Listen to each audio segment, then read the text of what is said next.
સુરતની વીર નર્મદ દક્ષિણ ગુજરાત યુનિવર્સિટી વારંવાર વિવાદમાં આવે છે, ત્યારે ફરી નવરાત્રી કાર્યક્રમને લઈને વિવાદમાં આવી છે.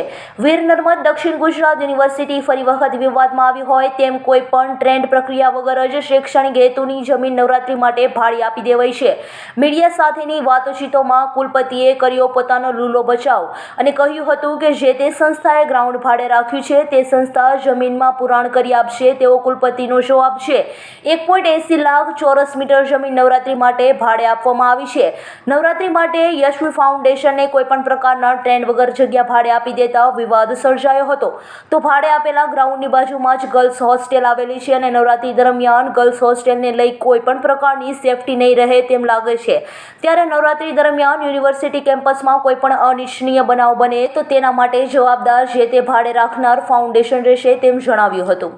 આપણા રાજ્યની તમામ સ્ટેટ યુનિવર્સિટીઓ પોતાના ગ્રાઉન્ડ અને પોતાની ભૌતિક સુવિધાઓ દૈનિક અને વપરાશના ધોરણે ભાડે આપવાની પોલિસી બનાવતી હોય છે અને ભાડે આપતી હોય છે. એ જ રીતે આપણી વીર નર્મદ દક્ષિણ ગુજરાત યુનિવર્સિટીએ પણ જે છે એ 16/4/2025 દૈનિક ધોરણે અને વપરાશના ધોરણે એ ભાડે આપવાની પોલિસી જે છે એ બનાવવામાં આવી હતી. એના 2 માસ બાદ એટલે કે 14/6/2025 રોજ અમારી બોર્ડ ઓફ મેનેજમેન્ટ અને તમામ અધિકાર મંડળોમાં આ જે પ્રથમ આવેલી અરજી જે છે એનો સ્વીકાર કરીને 62,50,000 પ્લસ જીએસટી એટલે કે 10 દિવસના આ આટલી રકમનું ભાડું વસૂલ કરવાનું એ પોલિસીને આધારે એ કરવામાં આવ્યું છે.